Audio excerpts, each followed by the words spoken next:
boa noite.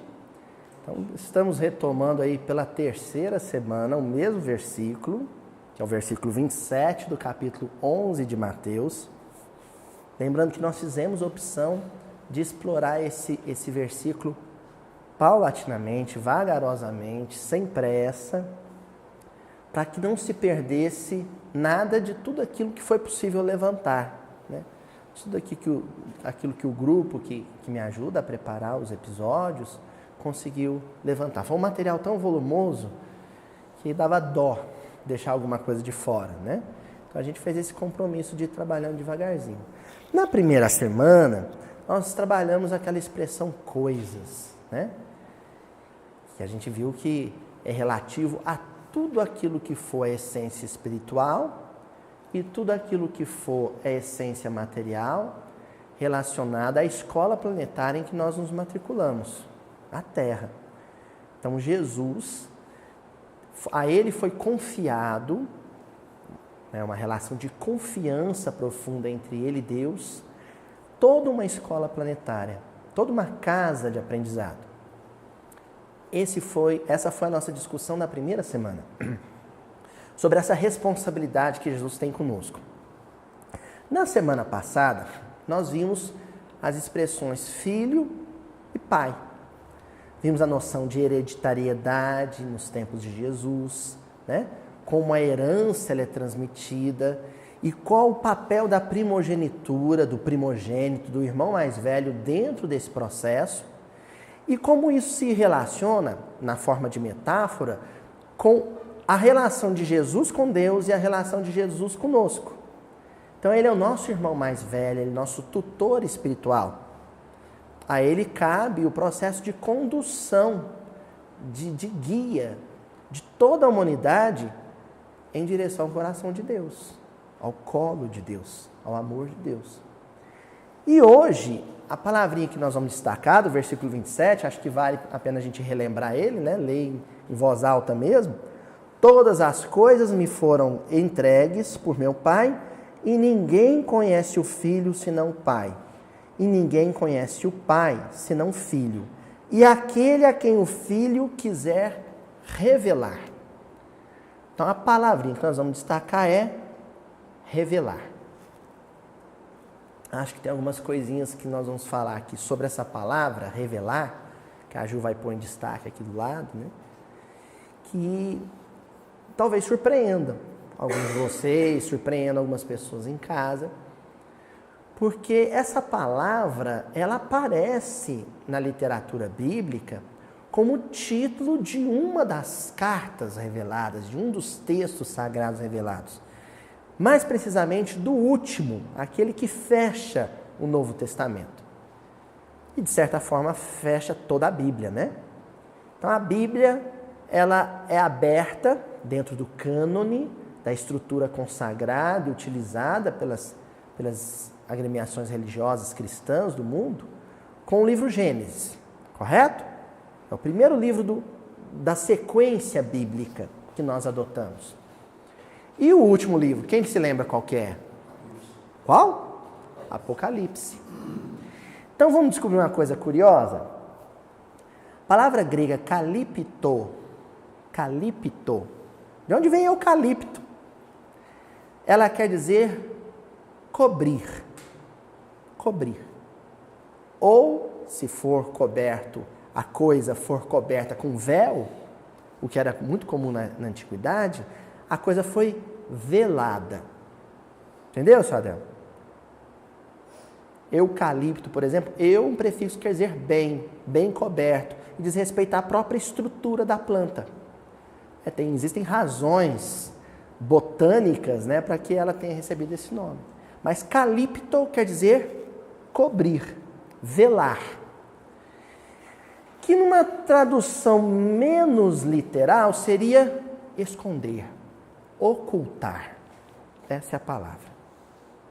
Então, calipto quer dizer ocultar, esconder, velar, encobrir. Certo? Agora existe uma palavrinha, um prefixo grego, que sempre que ele aparece na palavra, somado a um determinado radical, O sentido dele é o de reverter o sentido do radical, que é o prefixo apó. Apó. Então, apocalipto quer dizer o contrário de cobrir, descobrir. O contrário de revelar, revelar. Entendendo?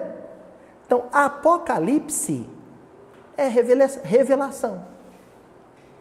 Aquilo que estava oculto, aquilo que estava encoberto, aquilo que estava velado, é revelado, é descoberto, se torna conhecido. Entenderam? Apocalipse quer dizer isso. Aloysio, mas espera aí. Agora bagunçou o negócio aqui. Eu nunca li, não, o Apocalipse. E, gente, ninguém fica constrangido por isso. Que raras pessoas leram, viu? É mais normal você não ter lido o Apocalipse, né? Mas o que eu sei de Apocalipse é que é um livro que fala de dor, de sofrimento nos últimos tempos. É um livro que fala de tragédia, de chover fogo, enxofre do céu, terremoto. No imaginário popular, é isso, não é? Não é, Júlio? No imaginário popular é isso. Quando as pessoas falam Apocalipse, você lembra de quê? Fim do mundo. Não é?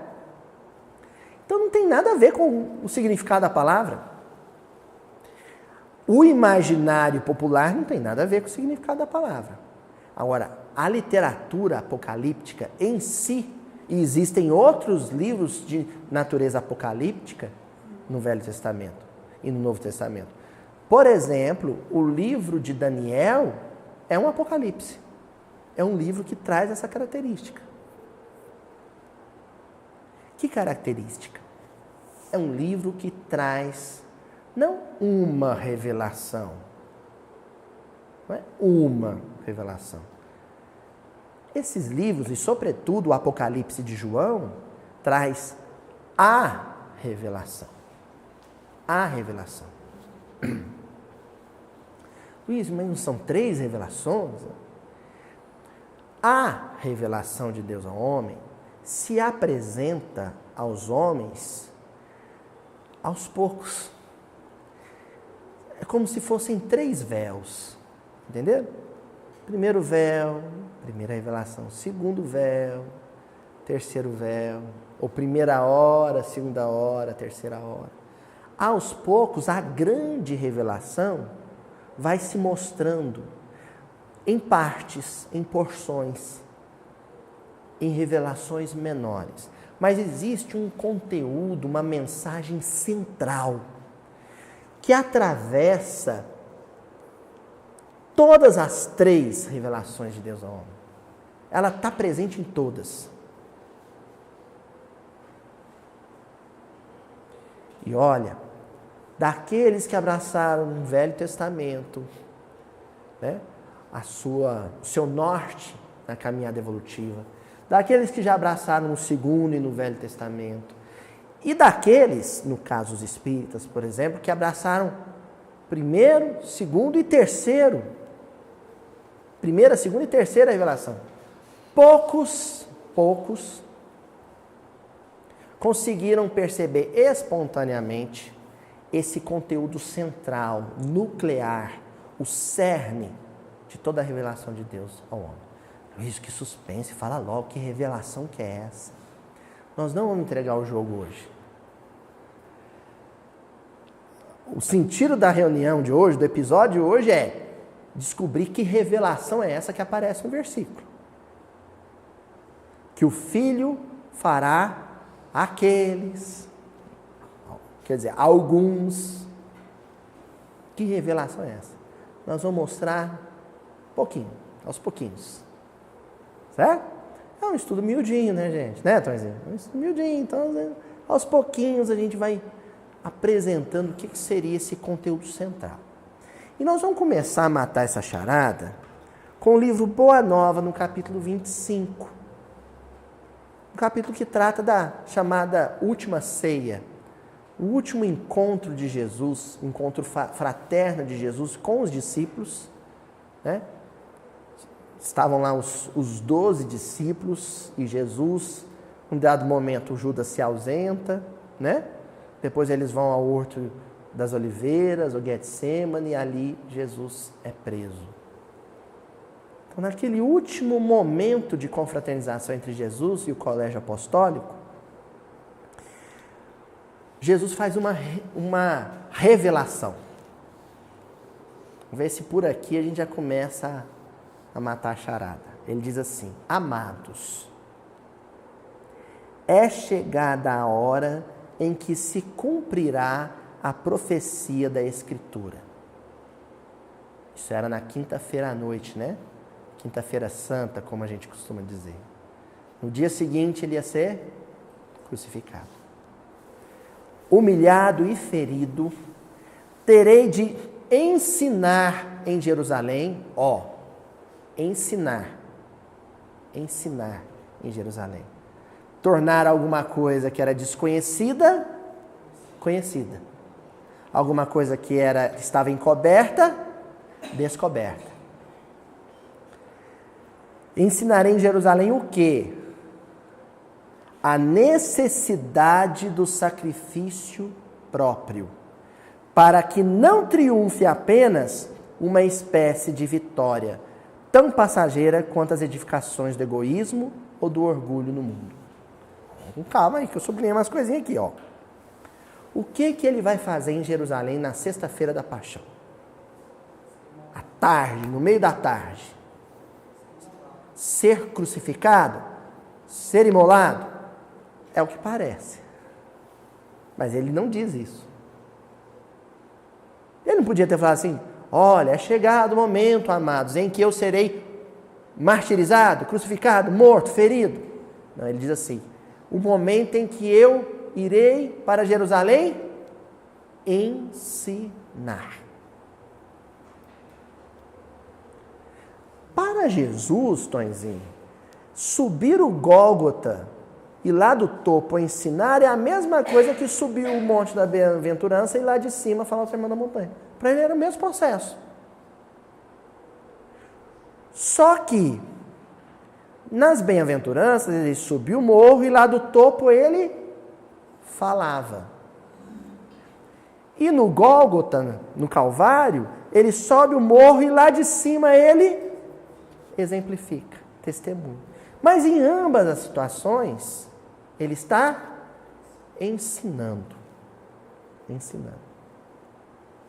Lá nas bem-aventuranças, Jesus diz que a felicidade será daqueles que sofrerem, forem aflitos, não é assim? Forem perseguidos. Lá no Calvário, ele sofre, fica aflito, é perseguido. A mensagem é a mesma. E eu sublinhei aqui. O que se ensina no Calvário que já tinha sido ensinado nas bem-aventuranças? O sacrifício próprio. Para que triunfe um outro tipo de vitória, que não é aquilo que o mundo convencionou vitória. Olha, eu vou subir no Calvário, vou ser sacrificado, imolado, testemunhar, para ensinar o quê? A importância do sacrifício próprio. Lembrando a origem da palavra sacrifício. Sacro, ofício. Uma tarefa sagrada. Por que é importante ensinar o valor do sacrifício próprio? Para que o mundo não continue enganado, iludido, equivocado sobre o que é realmente ser vitorioso, triunfante. Vocês dizem, olha, eu vou ser crucificado para mostrar para o mundo que existe um outro tipo de vitória que não é esse que vocês conhecem. Um outro jeito de ser vencedor. Gente, esse episódio de hoje, em tempos onde a competitividade, político-partidária, econômica, profissional, técnica, desportiva, é levado tão a sério. O sujeito mata por causa de um time de futebol. Não mata? Mata. No caso, os vascaínos morrem de raiva. Mas a gente entende, o futebol, vitória, Copa do Mundo, se o Brasil não foi... O Brasil perdeu 7-1, o Brasil ficou deprimido. O Brasil inteiro ficou deprimido. A gente entende como vitória é isso. Na disputa política, né? É guerra. É guerra. Bons tempos em que a coisa ficava só na discussão no Facebook, né? Bons tempos em que ficava só no blá blá blá. É guerra. Disputa religiosa. Disputa religiosa. O sujeito começa a discutir no pão do ônibus. Quem é que entende a Bíblia direito? Então, num clima de disputa em que todo mundo quer ser vitorioso, quer vencer tudo. Vencer até no trânsito. Essa vaga eu pego. Quer ver quem é que sai mais primeiro lá no sinaleiro. Chega a olhar um para o outro assim, né? Vamos queimar a borracha. Na hora que abre o verde, grid de largada, né? Jesus está falando de um outro tipo de vitória. Que vitória que é essa? Existe outro tipo de vitória? Existe uma outra maneira de ser vencedor? Qual que é? Aí continua. Minha vitória é a dos que sabem ser derrotados entre os homens, para triunfarem com Deus, na divina construção de suas obras, imolando-se com alegria para a glória de uma vida maior. Aí é loucura, né? Aí não entra na cabeça de muita gente. Minha vitória é a dos que sabem ser derrotados entre os homens. Vamos começar só com uma palavrinha? Anonimato. O anonimato, gente, ele é o pior flagelo do homem moderno. Ser anônimo, não ser conhecido. Graças a Deus, os americanos inventaram um negócio chamado rede social, que tirou todo mundo do anonimato. Porque ser anônimo é um sofrimento para o homem moderno. O homem moderno, o homem pós-renascimento. Isso é tão sério, vou dar um dadozinho histórico para vocês. Até o Renascimento, até o neoclassicismo, as obras de arte, elas eram essencialmente todas elas de natureza sacra. Vocês sabiam que a igreja tinha feito um grande bem para os artistas? Era proibido assinar as obras. Então, se você for, por exemplo, na Notre Dame de Paris, encontrar lá uma gárgula, uma escultura, né? Você não vai encontrar o nome do artista. Fazia um retábulozinho lá, um afrescozinho, não estava assinado. Você tem nome de grandes artistas plásticos do período medieval? Não tem, não assinava. Aí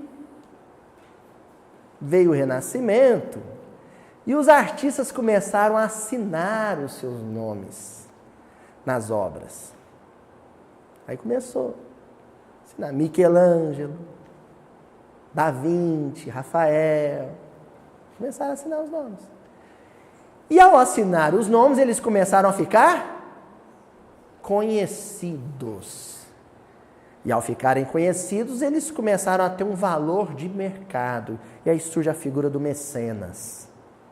Aquelas famílias, né, florentinas, venezianas, os Médici, começaram a ser fomentadores do talento artístico. Os artistas começaram a ficar famosos.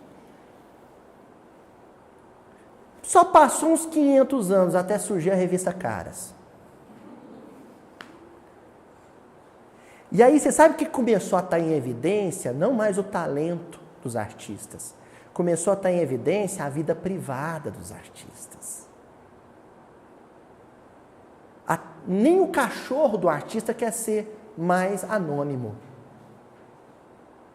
Nem o cachorro do artista quer ser anônimo mais. O pet do artista também está em evidência.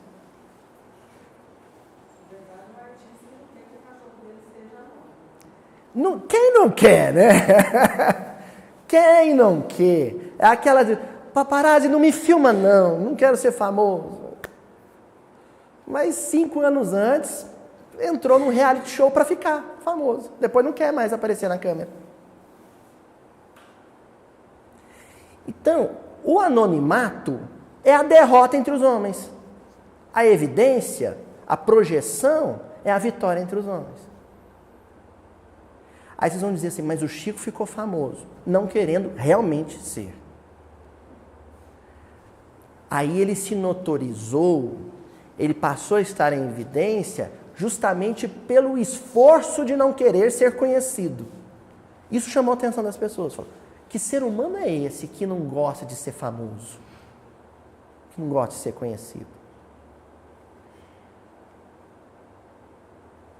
Outro dia eu vi uma resposta do Leandro Carnal. Achei de uma inteligência. Perguntaram para ele assim, professor, como é que o senhor lida com essa questão do sucesso no YouTube? De ficar conhecido no YouTube? O senhor ficou vaidoso depois que ficou conhecido no YouTube? Ele falou assim, não, fiquei não, eu já era. A minha vaidade é anterior à internet. Quando eu nasci, não existia na internet, eu já era vaidoso. Então, ela já existia, ela existe, e se amanhã acabar a internet, ela vai continuar existindo. Se amanhã não aparecer mais no YouTube, vou continuar sendo vaidoso. Então, a vaidade é um problema humano, não é um problema só do nosso tempo.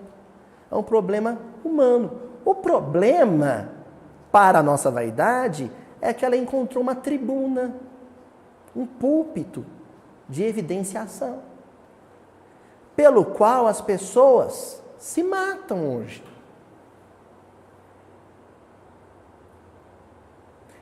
Muitas das discussões por política que nós encontramos nas redes sociais hoje é porque elas estão sendo acompanhadas, assistidas. Por isso que o cara não quer ceder.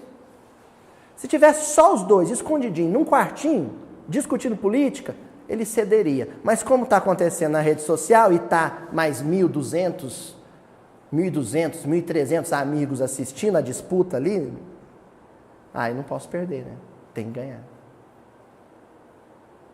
Esse é o equívoco do nosso tempo, que de certa forma se evidencia agora, mas é que a gente permanece nele, o ranço dele já vem, talvez de milênios. Por isso que Jesus vai terminar, findar, dizendo, na divina construção de suas obras, as obras de Deus, imolando-se com alegria, para a glória de uma vida maior. Então nós vamos falar de vitória, ser vencedor, de glória, de uma vida que é maior que tudo isso, gente. Sucesso profissional, sucesso na carreira, título, fama, isso é ninharia, é filigrana, isso é pó. Existem vitórias, sucessos muito maiores que isso. Entusiasmar-se com a vitória no mundo é gostar de pouco. É gostar de pouco. É querer pouco. Quando você mira o seu foco, quando você volta o coração para as vitórias de natureza espirituais, aí você está vislumbrando e se projetando para uma coisa muito maior. Muito maior. Tudo mais é transitório. Tudo mais é passageiro. Aí, depois que Jesus acaba de falar desse tipo de sucesso, desse tipo de vitória, o Tiago, filho de Alfeu, Ele fica cismado com aquilo. Mas espera aí, nós estamos há 3 anos acompanhando o senhor, fazendo um workshop com o senhor, assistindo suas conferências. Compramos a ideia. E agora vai acabar assim? O senhor sendo crucificado, cada um indo para sua casa, derrotado. Não, então nós não chegamos em lugar nenhum. Cadê que nós não conquistamos o mundo então? Aí? Ele diz assim, mas afinal, objetou Tiago, filho de Alfeu, em voz alta, onde está Deus que não conjura semelhante perigo? Deus vai assistir o nosso fracasso e não vai fazer nada. Cadê Deus? Porque quando a gente se entusiasma com as vitórias do mundo, gente, com as conquistas e o sucesso, sabe o que acontece? Um dia vem uma coisinha chamada frustração. E não importa o quanto você seja competente, um dia vem. Não importa o quanto você seja bem-sucedido, quantos cursos você faça, quantos livros você leia, quantas palestras você assista, um dia você será frustrado. E de um jeito que ninguém vai ter remédio no mundo. Só Deus. Um dia o fracasso no mundo vai chegar de tal maneira na sua vida, você vai falar, solução para isso eu não encontrei em nenhuma pós-graduação que eu fiz.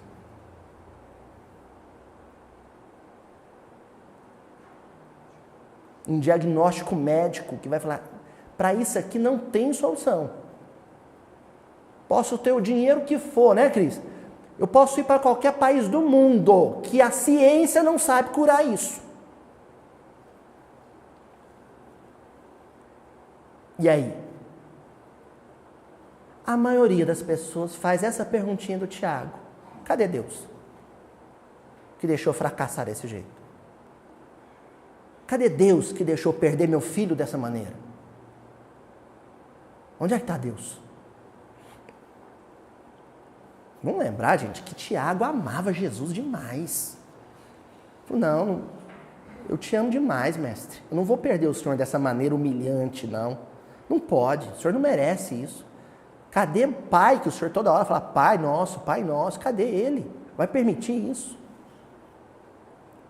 A resposta de Jesus para ele é dura, viu? Ele começa mandando Tiago calar a boca. Tiago, faze calar a voz de tua pouca confiança na sabedoria que nos rege os destinos. Faze calar a boca da voz de tua pouca confiança na sabedoria que nos rege os destinos.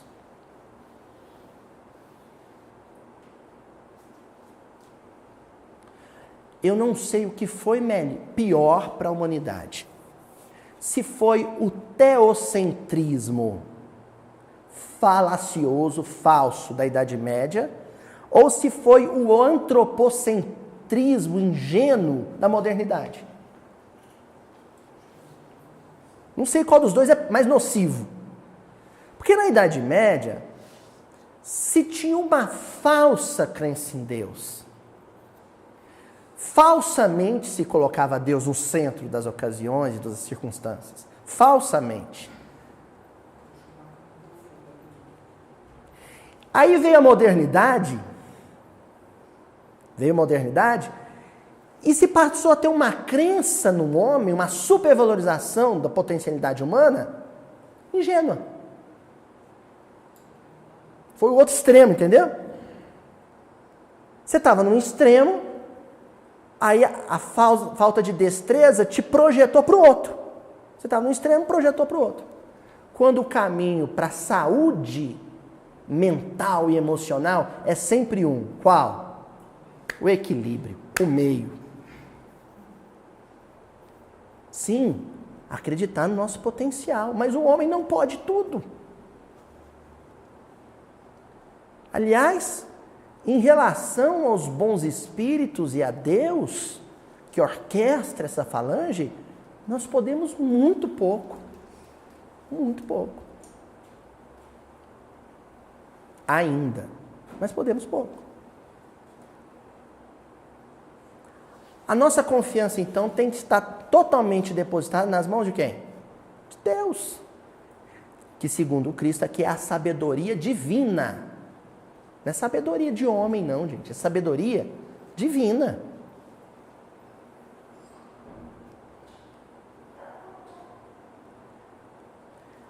E na transição, Juliano, entre esse teocentrismo falacioso e esse antropocentrismo ingênuo, teve ali a ética protestante calvinista daquele período, mal interpretada também, que via no trabalho instrumento de redenção, mas não um trabalho espontâneo, autônomo e totalmente despreocupado de compensação e retorno. O trabalho como redenção do cristianismo primitivo virou, na modernidade, a chamada prosperidade. Prosperidade. O homem bem-sucedido é aquele que prospera. E quanto mais rápido for a prosperidade dele, quanto mais meteórica for a ascensão dele, maior símbolo de sucesso social ele é. Aí esse Bill Gates, rápido, novinho, com 20 e poucos anos, já tinha uma fortuna.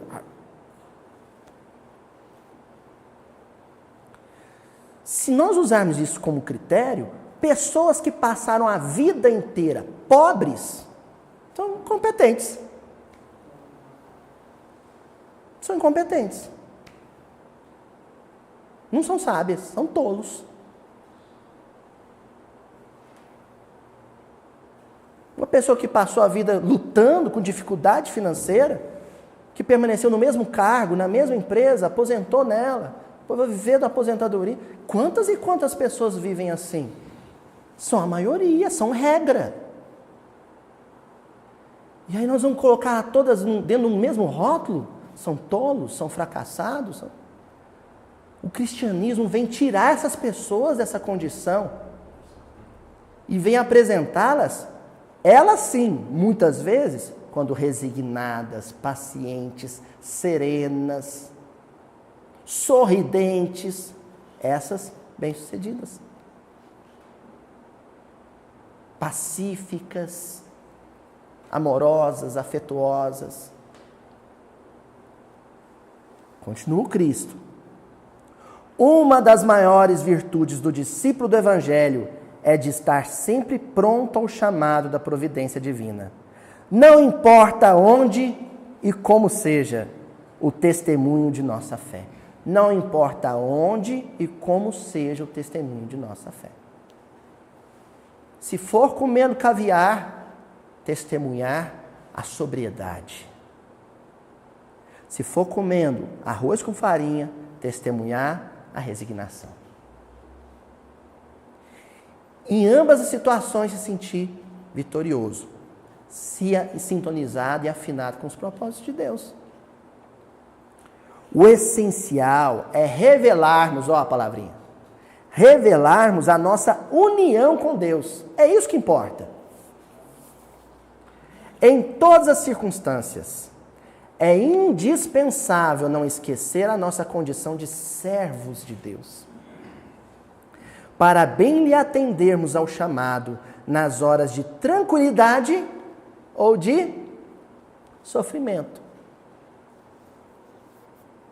Em tempos em que todo mundo sonha ser patrão, joga na Mega Sena da virada para ser patrão. Todo mundo quer ser patrão. Assumir uma postura de servilismo ou de servidão é um termo melhor, de servidão em face a Deus, é uma postura, no mínimo, excêntrica, exótica. Né? Tem uns termos agora, né? Manager, né? CEO, manager. Não, eu sou servo. Como é que Jesus se apresentava? Né? Servo.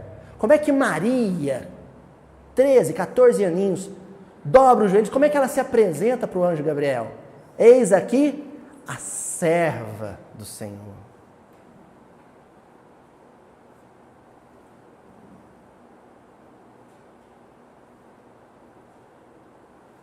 Bom,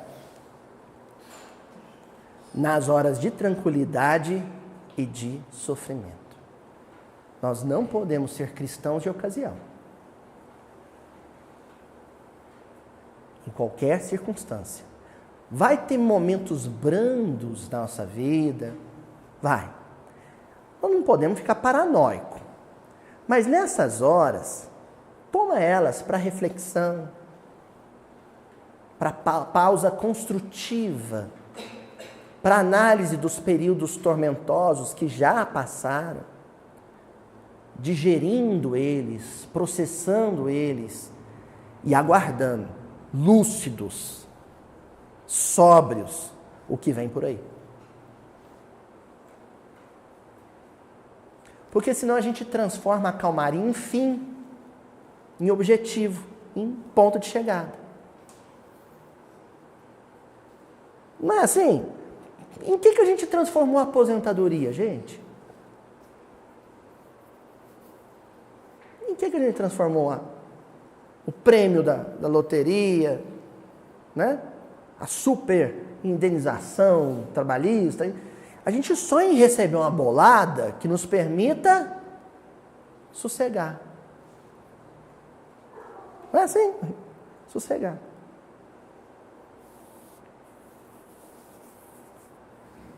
Jesus está falando, ó, a fidelidade a esse projeto é num período de calmaria, lembrando que ele é transitório, que ele é passageiro. Mas, sobretudo, na hora de tempestade, que vai chegar para todo mundo, sem exceção, não tem exceção. A tempestade vai chegar para todo mundo. Oi? É a revelação. Pronto, Juliano matou a charada. Qual que é a grande revelação? O que Jesus está apresentando aqui na Santa Ceia, na última ceia, para os apóstolos? É impossível divulgar o Evangelho na terra sem sofrimento pessoal, sacrifício pessoal, sem espírito de martírio redentor. É impossível. E esse conceito que Jesus está apresentando aqui está no prefácio do livro Ave Cristo. Emmanuel ele vai apresentar o livro Ave Cristo dizendo o seguinte, olha, toda chama para iluminar, para se manter acesa, precisa consumir azeite, óleo. Todo pão, para ser levado à mesa, exigiu que o trigo fosse moído, triturado. Emmanuel conclui, o azeite e o trigo das metáforas é o cristão. Ele se deixa imolar, ele se deixa ser perseguido, se permite ser perseguido, odiado, para que o seu testemunho de paciência, serenidade e perdão resplandeça. E não assustem com o termo odiado, não, que isso é uma profecia do Cristo, do Evangelho de João. E vós sereis odiados pelo mundo. Que é o excêntrico, é o exótico. Gente, quando a gente abraça o Evangelho, a gente já começa a perceber essa perseguição em família. Já estudamos aqui algumas vezes. No grupo de amigos, no ambiente profissional, aí vai se alastrando. Porque se a gente muda o comportamento e começa a pautar nosso estilo de vida na vida do Cristo, você passa a ser ridicularizado, hostilizado. Você vê um negócio? A ausência de ambição. No mundo de hoje, você não ser competitivo, não querer prosperar, ou não se interessar por isso, ou estar absolutamente compenetrado em outro propósito, em outro tipo de dedicação, em outro tipo de trabalho, no seu trabalho, na sua profissão, você começa a ser olhado com estranhamento. Bem, o sujeito é estranho. Né? Não entrar em contenda política. É estranho. Esse cara é em cima do muro. É omisso. Não disputar na política. ser altruísta, ser generoso, distribuindo os próprios bens, não se apegar a eles. Isso tudo, esse tipo de postura passa a ser visto como coisa exótica, estranha, esquisita. Você passa a ser o esquisitão da família e vai ser hostilizado. Vai ser perseguido. Sobretudo por uma coisa chamada escárnio. Você será escarnecido.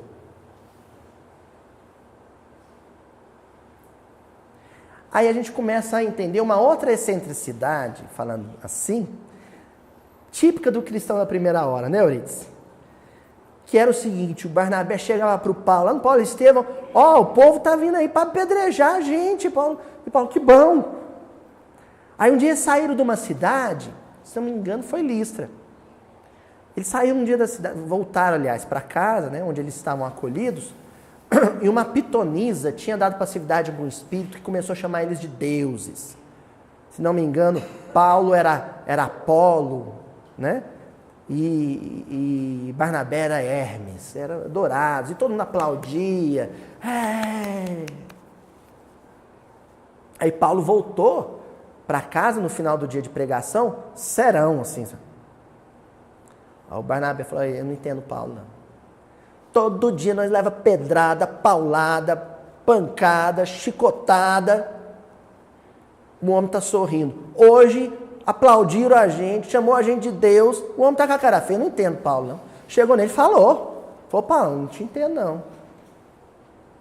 O Paulo falou, você não percebeu a movimentação das sombras para puxar nosso tapete? Estão querendo barganhar com a gente. Estão oferecendo a vitória do mundo para que a gente abra a mão da vitória com Deus. Esse processo de sedução perigoso, todo cristão que abraça uma tarefa de escola, que passa a militar numa tarefa de escola, a gente aqui, por exemplo, com a divulgação do Evangelho, isso aí vai, essas ofertas de triunfos no mundo vão chegar.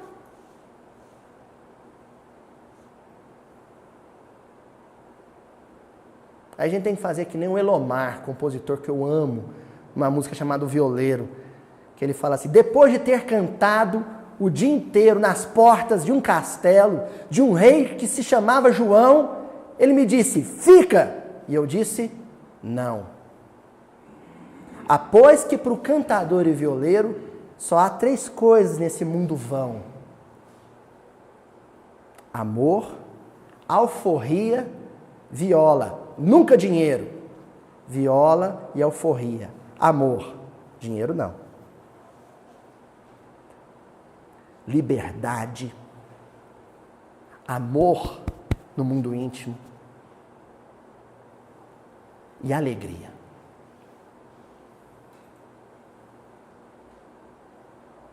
O dinheiro não pode comprar nenhum desses 3 valores.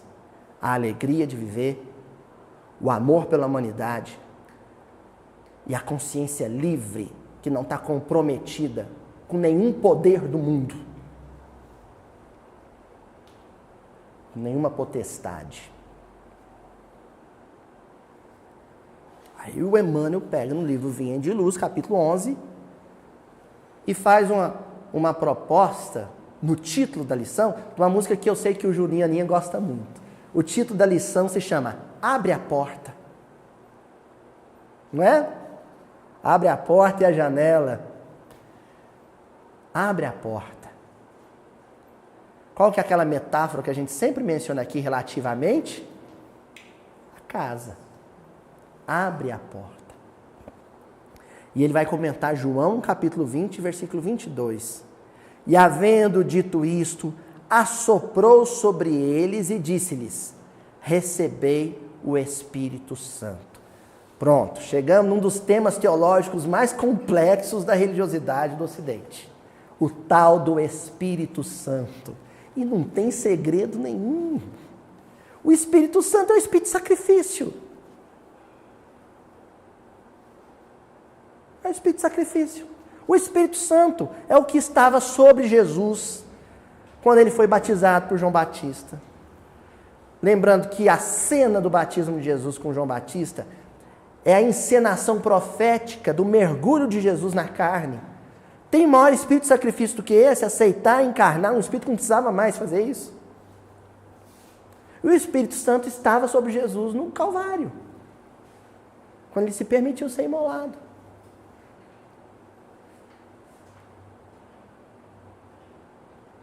Aquilo que nos santifica, aquilo que santifica o nosso espírito, é a capacidade de sofrer por amor.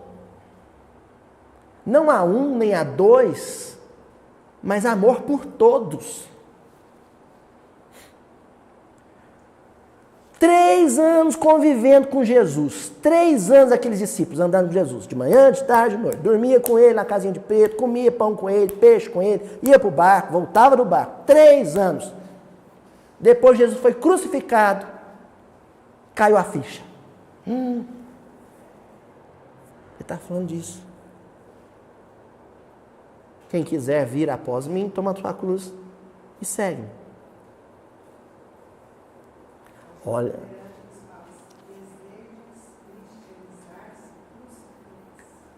Crucifica-te, né? Olha que coisa linda. Não estamos falando aqui do que eu sou capaz de fazer pelo meu irmão, pelo meu filho, não.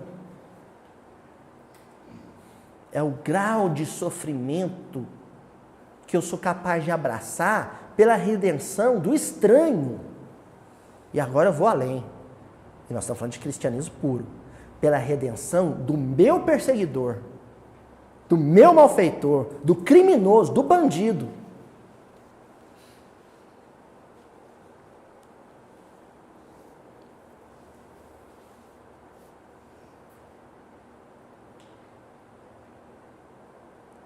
Eu saio de casa, eu sou capaz de, por amor à pátria, sair de casa, ir para uma avenida e protestar para o político ser preso.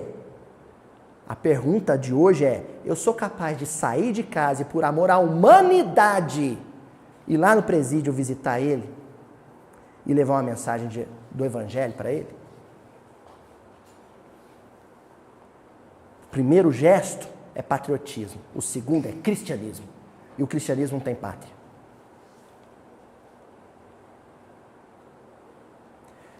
Vocês sentiram o quanto nós estamos longe disso ainda, hein? Nossa posição ainda é a de algozes de rede social. Verdugos de rede social. Cruéis, encapuzados. Sabe aquele saco preto? Capuz preto na cabeça? Nós somos daquele lá, com o machado na mão. Cortem as cabeças. Rainha de copas, né? Muito longe disso. Continua. Emmanuel. Comparecendo à reunião dos companheiros, espalha sobre eles o seu espírito de amor e vida, exclamando: recebei o Espírito Santo. Abre a portinha. Tira o véu, sabe? A catarata, a escama do olho enxerga que cristianismo é amor pelo adversário, é amor pelo malfeitor. E só tem um jeito de você amar quem te persegue. Não revidando, oferecendo a outra face. Porque não se ligaram às bênçãos do Senhor automaticamente aos aprendizes. A pergunta do Emmanuel. Por que Jesus não fez isso antes? Por que lá no dia do Sermão da Montanha, ele não estalou o dedo, que nem o personagem do quadrinho lá, estalou o dedo e o povo acordou? Por quê? Por que ele precisou primeiro ir para a cruz, ser preso, ser chicoteado? Por quê? O Emmanuel responde: cada espírito guarda seu próprio tesouro e abrirá suas portas sagradas à comunhão do Eterno Pai. Isso é certo. O Criador oferece a semente, o sol e a chuva, o clima e o campo, a defesa e o adubo, o cuidado dos lavradores e as bênçãos das estações. Mas a semente terá que germinar por si mesma, elevando-se para a luz do sol. Vem a primeira revelação, segunda revelação, terceira revelação, 5 livros de Moisés, profetas, livros históricos, livros sapienciais, 4 evangelhos, dezenas de cartas apostólicas, Apocalipse, Atos Apóstolos, obra básica kardeciana, obra subsidiária, psicografada pelo Chico Xavier. A revelação chegou, conhecimento. Aí vem as circunstâncias. A gente reencarna na mesma casa do adversário, irmão dele, filho dele, esposa dele. As circunstâncias. Então tem a revelação, o elemento orientativo, tem a circunstância provacional e tem Deus ali, se manifestando através dos seus mensageiros. Então, espíritos benfeitores, circunstância de teste e conhecimento. Tem tudo. Pode acontecer do sujeito não ir? Pode acontecer dele não ir. Dele ficar a mula empacada. Por quê? Faltou circunstância? Faltou orientação? Faltou amparo espiritual? Não. Faltou vontade. Faltou vontade. Não amadureceu porque não quis.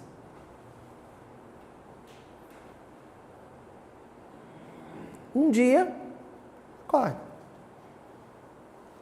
Isso é um sofrimento, acho que, né, muito grande, sobretudo para as mães.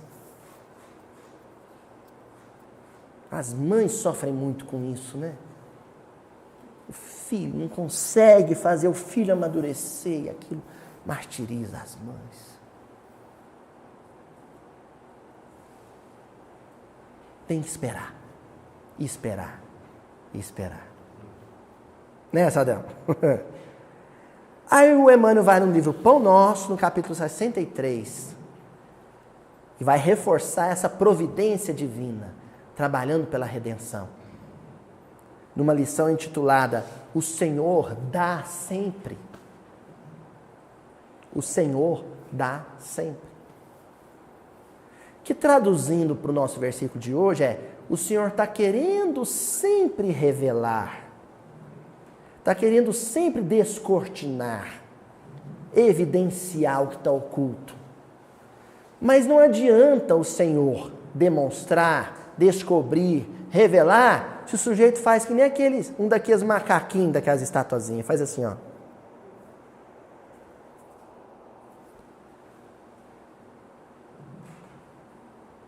Não adianta você mostrar o que o outro não quer ver. Não quer ver.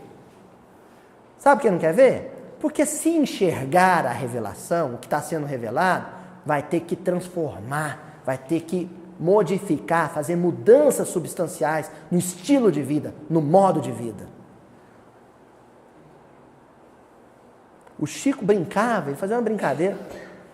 Ele falava, ó, tem pessoas que não querem conhecer com o coração a doutrina espírita. Então preferem passar, às vezes, décadas com conhecimento cerebral do espiritismo, intelectual do espiritismo, mas não o coração fazendo a leitura. Por quê? Porque se a luz acender na casa, nossa, tem escorpião, tem barata, no resto de comida, olha que mofo na parede, Tonzinho, nossa, tem cupim nas portas. Não quer que acenda a luz da casa, quer ficar no escuro. Porque se acender, nossa, agora vou ter que chamar o carpinteiro, vou ter que chamar o detetizador. Vai ter que tomar atitude, iniciativa. Oi? Poxa vida, vai reformar a sua casa para você ver o tanto que é difícil. Com você morando dentro, né?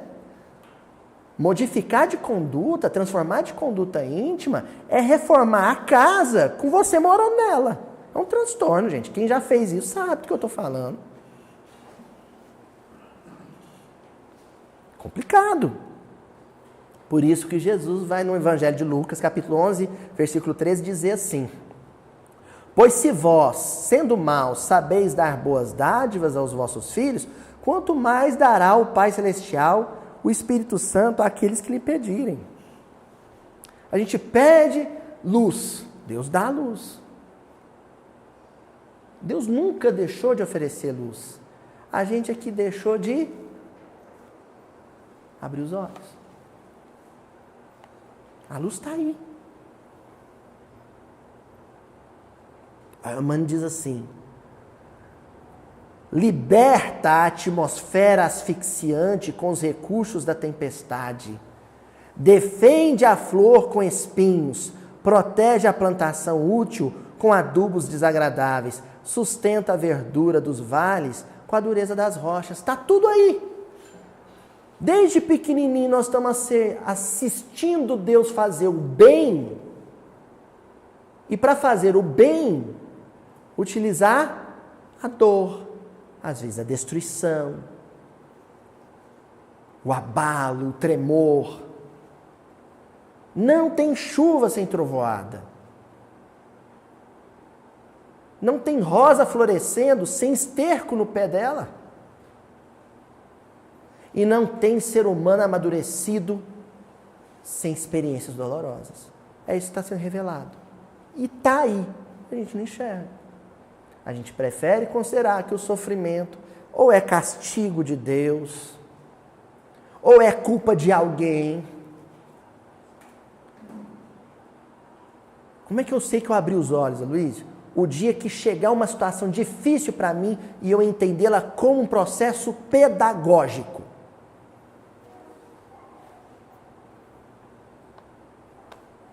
Sabe? Sair daqui do centro e conseguir na esquina seguinte, à noite, cansado, depois de um dia de trabalhar, vir aqui na casa, estudar o Evangelho, eu entender que não é um azar ou uma implicância de Deus o fato de eu furar os 4 pneus de uma vez e só ter um step. O dia que eu conseguir, numa situação dessa, Elaine, descer do carro e falar assim: o que eu tenho que aprender com isso? O que está sendo ensinado com a situação? Aí, a lei de Deus se revelou para mim.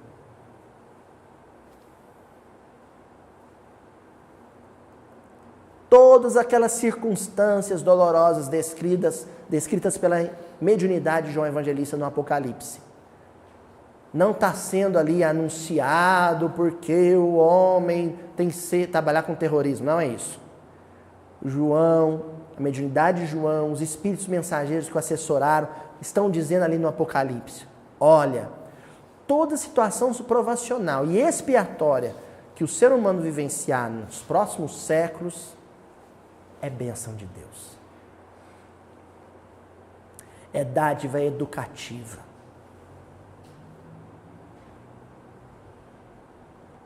Encerro, Emmanuel. Aguarda, porém, confiante, a passagem dos dias. Não conclua nada na hora em que a prova, a expiação, o sofrimento acontecer. Não tire conclusão nenhuma ali. Deixa a coisa dormir no sereno. Deixa de molho. Deixa de molho. Você cata, né? Como é que é? Cata, me ajuda aí, gente. Cata o feijão no dia, né? Você cata ele. Aí você já cozinha na hora, num dia? Não.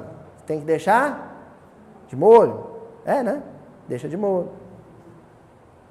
Aí depois, você vai com ele na panela. O tempo é o nosso explicador silencioso. E te revelará, qual a palavrinha de hoje? Juju, bota de novo, mais uma vez. E te revelará o coração a bondade infinita do Pai, que nos restaura a saúde da alma, por intermédio do espinho da desilusão, ou do amargoso elixir do sofrimento. Não tenta entender Deus na hora que a dor bater. Só espera. Só confia. Deixa passar os dias. Deixa de molho. Aí os dias, o correr dos dias, vão te revelando o sentido daquela experiência. Quando você terminar de compreender o que experimentou, o que vivenciou, vai brotar uma flor no nosso coração, no seu coração, perfumada, bonita, saudável. Sabe qual é o nome dessa flor? Reconhecimento, gratidão. E aí você vai fazer uma prece não mais de desesperado. Você vai fazer uma prece de espírito grato, que é a prece mais bonita que existe. É aquela prece que você vai falar.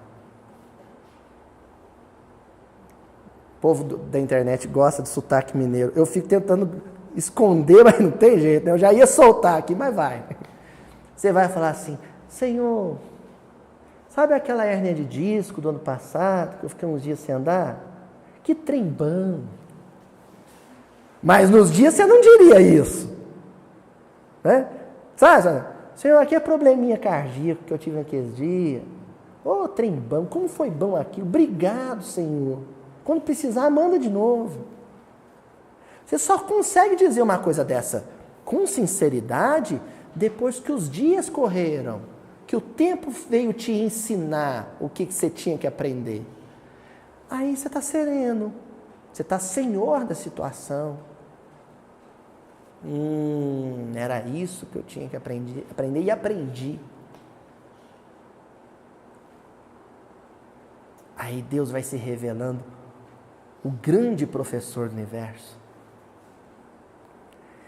E para a gente encerrar a lição de hoje, no livro Caminho, Verdade e Vida, capítulo 119, Glória Cristã.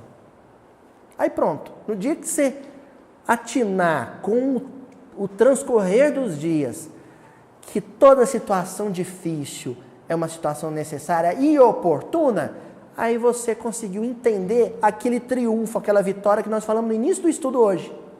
Aí você entendeu Jesus. O que é a glória cristã? Por isso que o Emmanuel vai comentar Paulo, a segunda carta de Paulo aos Coríntios, capítulo 1, versículo 12, quando Paulo diz: porque a nossa glória é esta, o testemunho da nossa consciência. Sofri, mas não fiz ninguém sofrer. E mais que isso, sofri e aliviei o sofrimento dos outros. Porque tem esses dois vieses. Primeiro, é sofrer e não fazer outro sofrer. E segundo, é sofrer para aliviar o sofrimento de alguém.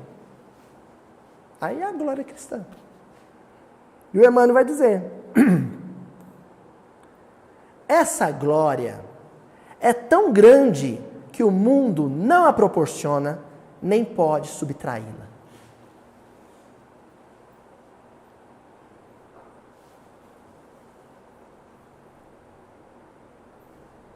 Gente, faz uma experiência.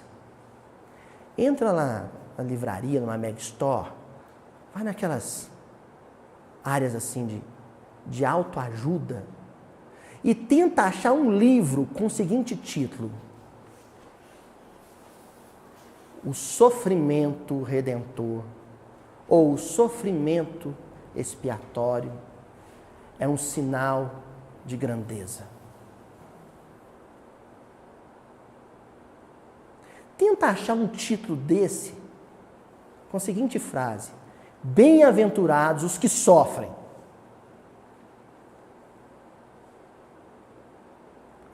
Você pode. Você é capaz. Você é águia não sei das quantas. É um pombo dourado. É só assim. Porque essa glória do Cristo, 2000 anos depois, ainda é estranha. Ainda é exótica. Essa que o Emmanuel vai dizer assim, ó, no instante divino dessa glorificação, deslumbra-se a alma ante as perspectivas do infinito.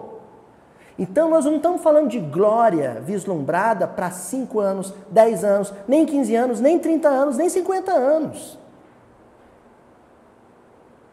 Nós estamos falando de deixar essa vida física como um fracassado do mundo, um derrotado do mundo, para uma glória que é daqui 5.000 anos. 5.000 anos.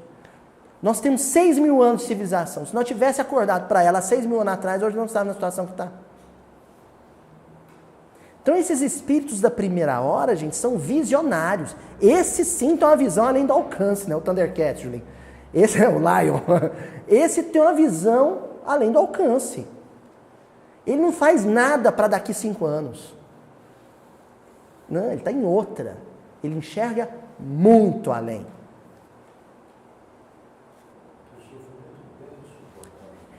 Vivido com alegria de servir. Porque se você pega Paulo, olha só, vamos pensar Paulo. Vamos pegar Saulo, vamos pegar Paulo. Vamos pegar Saulo. Saulo era o profissional em destaque, em evidência em Jerusalém, um menino prodígio, da alta academia da família judaica, bem vestido à grega, isso Emmanuel descreve, respeitado pelos pares, atleta, corredor de biga. Tinha um carrão, né, na época a biga, o Emmanuel chega a ter o requinte de falar que eram cavalos brancos, que era caríssimo. É tipo comprar uma Ferrari. Né? É Saulo. Esse cara sou eu, era ele mesmo. Acho que tinha isso escrito na biga dele, mãe. Esse cara sou eu. Aí vamos pensar, Paulo depois de Damasco, ele devia feder, porque andava a pé o dia inteiro, cidade em cidade. Voltou a fazer o serviço do pai, mas não como empresário, como funcionário do pai, e nunca passou disso. Foi tecelão até morrer em Roma, mal vestido, dormia de favor, nunca mais teve casa própria, viu, Ju? Paulo não tinha casa própria, dormia de favor nos outros. Filava a boia na casa de todo mundo. Ainda chegava sempre com um companheiro, ou Barnabé, ou Lucas, ou Silas. Chegava com mais um. Todo mundo falava mal dele, então a reputação dele era péssima. Onde ele chegava numa taberna lá, o povo já, é o doidinho. Foi para a Grécia, como é que ele foi recebido na Grécia? Acharam que ele era um mendigo. E o Emmanuel fala assim, que a certa altura, ele descreve isso, na segunda parte do livro, que a certa altura, quem conheceu Paulo jovem não o reconheceria, sabe por quê? Ele tinha um rosto desfigurado, faltava dente. Ele apanhou tanto que perdeu o dente, tinha cicatriz no rosto todo. Um sujeito desse é bem sucedido? Qual que é a glória dele? Está aqui, ó. É que algo de estranho aconteceu aí dentro, na cripta misteriosa do coração. O filho achou seu pai em plena eternidade. Você olha um sujeito desse, você olha para o Chico Xavier, com aquele externo ganhado, então não tinha um que combinava com a calça, era tudo ganhado, né? Grande demais, que é tudo ganhado, né? Tudo de segunda mão. Se olha as fotos do Chico, estava sempre de carona com um. Né? Quem for visitar, o pessoal de fora tiver a oportunidade de ver o Uberaba, vai ver o tamanho do quarto do homem. Mal cabia a caminha dele. Então você olhava um Chico Xavier desse, um Chico Xavier da vida, e você olha assim, só tem um jeito a gente falar, por que esse sujeito apostou nesse estilo de vida tão estranho ao mundo? Porque ele está enxergando, ao que lhe foi revelado, um tipo de triunfo, de glória, de sucesso, que o mundo não conhece. Francisco, gente, ele era filho de um dos maiores empresários do ramo têxtil da Europa. O pai estudou ele, investiu nele. Ele foi viver com burel, com roupa de saco, com cordão amarrado na cintura, descalço. Por isso que eu estou economizando as roupinhas do Francisco. Porque ele é franciscano, tem que nascer com roupa pobre. Viu, Chico? Olha, Francisco, gente. Esse menino é doido, né? É doido. Pra época era louco. O pai dele deserdou ele. Por quê? Porque ele falou, meu filho tá louco. Doido. Mas não. Alguma coisa de muito mágico, de muito místico aconteceu no santuário do coração desses avatares da humanidade. Esse amor pelo sacrifício redentor, o sacrifício que salva, o sacrifício que socorre o irmão e a humanidade, é aquilo que Jesus veio revelar à humanidade toda. Até a semana que vem. Tem que ir para o campo de prova. Tem que ser testado. Que pessoa no mundo pode dizer, eu sou um sujeito de fé? Se ele nunca enfrentou um engarrafamento. Ele só vai poder dizer isso depois que ele passou por um engarrafamento e não meteu a mão na buzina.